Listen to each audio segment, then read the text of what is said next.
Hi, host Eric here, and we've got famous person David Porter, who's What up? what upping and loudly playing the electric guitar. And we're talking about cognitive functions specific to music. I'm hearing Al Arena saying all these interesting things about his perceptions about how music got to be learned. It's revelatory of how his cognitive functions play out. Like, this is where he lands on his approach to dealing with things. So, okay. You were talking about learning leads. Dave Porter here asked a question that said, is it a different way to learn leads to learn a bunch of scales versus to mimic a bunch of solos that people have made on records? And then Al Reno, you answered, yeah, it's different. It is different Hold on, because you learn physical hand mechanics, and the hand strengthens itself by doing repetitive functions of scales. Okay, and I think it's beneficial, to learn those scales, and then you'll see how the puzzle fits together. That's the part I want to talk about right there. You see how the puzzle fits together. Do you visualize the fretboard and you understand like these, like you picture sort of like a set of dots if it's in this key, a set of dots if it's in that key? I was taught by my teacher to play blindfolded, so that's how I pretty much I learned all my scales blindfolded, so I could memorize them, and I see them. I can see them, picture them. And then it helped a lot because then in college, when I had to team up with a college partner who was blind on piano, he basically told me the same thing. Just close your eyes, keep your blindfold on, and You're not trying to follow his fingers. exactly. Yeah. You wouldn't Don't look at things. There's no need to look at it. You can look at it in your head. I can't. But this Well, guy, that's because you haven't mastered it yet. No, it's because I have a different brain than you. Oh, that could be very much so. This is Very exactly what I was telling Nancy though. When you taught me all those scales and the open chords, and I couldn't make the jump to music. It just like stayed there, and I ended up just giving up guitar for several A years. lot of people get in that rut. Yeah, no doubt. And then eventually I learned to play some songs. I didn't learn and a couple solos too. And then I went back to the scales and saw, the solos fit within these scales that I learned by.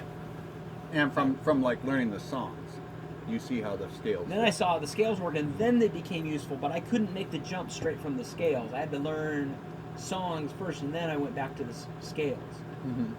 Okay, so my take on this is, first of all, that visual type of thinking of yours is absolutely consistent with TE, and he also has, it goes TESI, NEFI, okay? So FITE, that's consistent with visuals. But he got excellent pitch. My theory is what Alarino has done is my theory is what Alarino has done is You think Al had a good ear all along? How you doing, Nancy? he's trained himself to think about music the backwards way. Hey, most of those idiots smoke, yeah. How you doing? Alright. Yeah. How you doing? And he trained himself to think about it the Well, backwards this is way. Eric and this is Dave.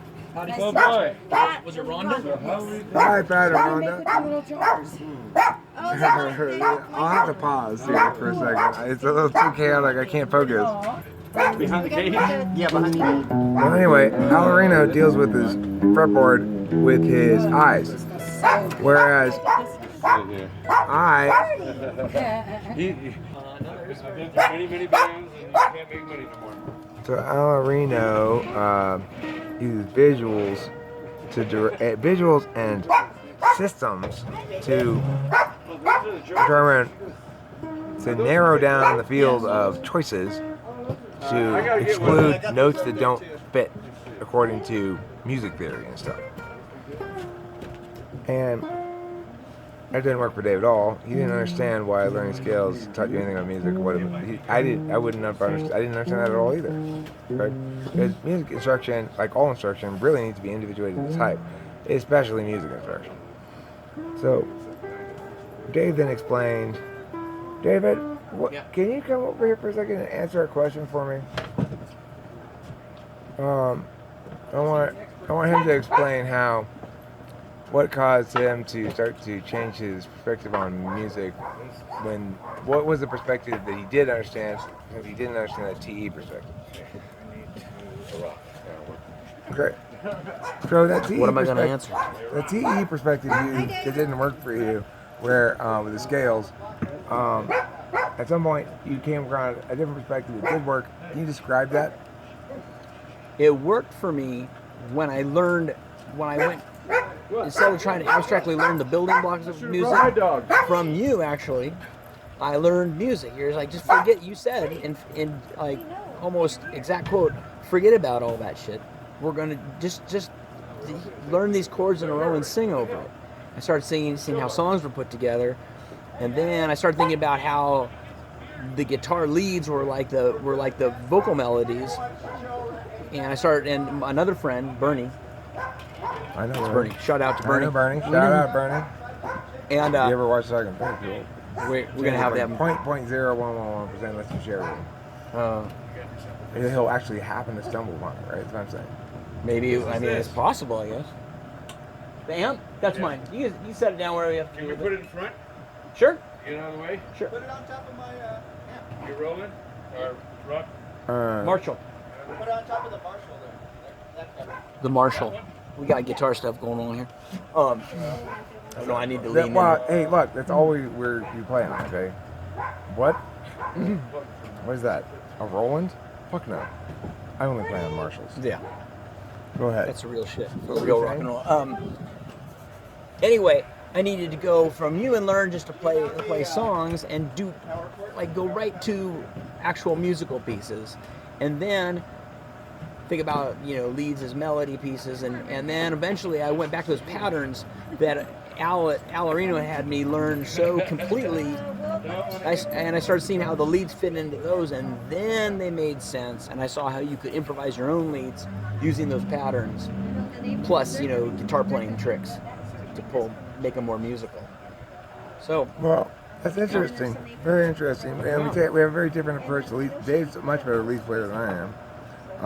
If I'm gonna play leads on a song, the way I think about leads goes: first, I play it through over the song, and I just play trying to find the notes that I hear on the fretboard. I don't know them instinctually. I don't know the fretboard. great ear, this guy. Great ear. But so, thank you, David. I appreciate that.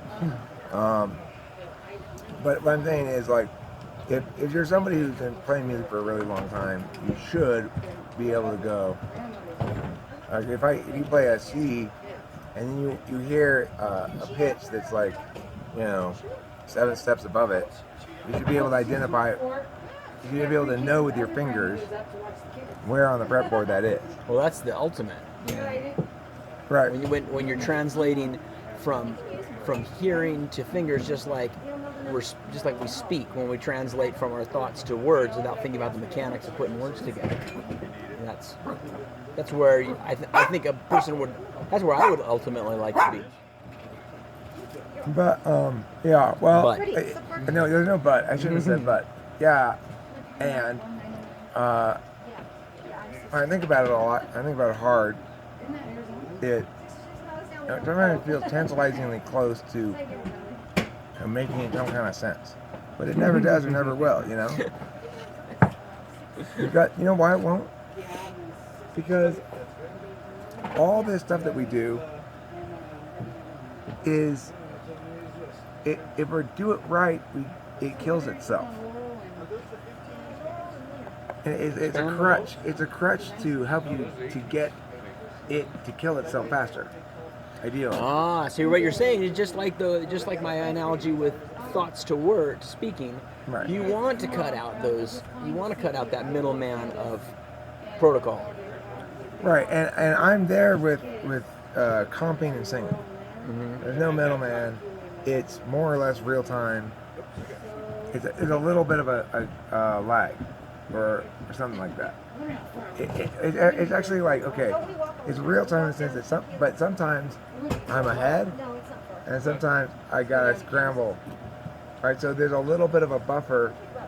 It's not just pure flow. Mm-hmm. You know, so, sometimes it is pure flow. But and sometimes there's if no consciousness at all. if you're a protocol thinking person or you know the solos or whatever, I mean the what are they called, the scales, you're kind of I think it somewhere in there you're referencing those things that like in for momentarily if you're really good at them.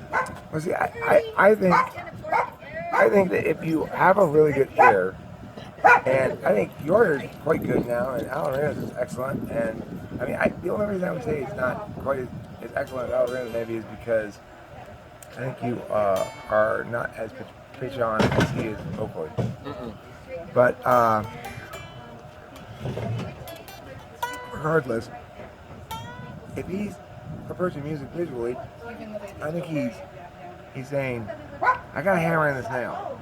Yeah, what's that thing right there? This is a beautiful hammer. They hammer it all in one split swap, right? It's called his auditory. I'll be right back. He's got excellent pitch, but he's sort of blind to it because of his dominant function. And so instead, he goes with the dominant function's favorite tool, which is the screwdriver. And he has successfully, using a screwdriver, hammered in his nail, and a bunch of other nuts. He figured out a very complicated way to turn the screwdriver into an effective hammer. I'm glad Al's over there and not having to hear you. I know. He would get upset. I know, but look, I'm very I'd like to be straightforward and direct to challenged. everybody, and I try to be cautious with feelings. I'm improving my FE. That's why we're over here. No, but go for it. He's over there. But here's the thing. We can trash him. I'm not trashing it. I'm explaining. Let's trash him. Oh my God. David Porter, see, okay, this is where ISFJ and ENTP conflict. In this instance, this is you are overweighting your gut on this. Because this sort of critique is a good thing to do, because what I'm saying is metacognition about how you understand music is only possible if you actually address the way how you think about music impacts how you make music. All right. So, message I want to get across in general is there's nothing wrong with failure. I fail constantly, you know. And if I'm pointing out something that may sound critical, it's not because I'm condemning you. It's because I'm saying let's celebrate our mutual failures together. I will, believe me, I promise. No, but that's what helps open yourself anybody up. else makes, I promise I will fail at least 5 times. No, that's good because that opens you up to creating because you're not self-editing before you even create. It leads to opening up those creative channels. That's what I was saying earlier. Before this film, I'd like to explain. Well, David, thank you for coming over and talking with me about this subject. You're welcome. I think Alorina potentially has a huge advantage too, which is he's got this weird visual understanding of music down, and his ear is fantastic, but he's not necessarily using that consciously. So it's a tool that could open shit wide open. You know? Yeah, he's blown the doors off the thing.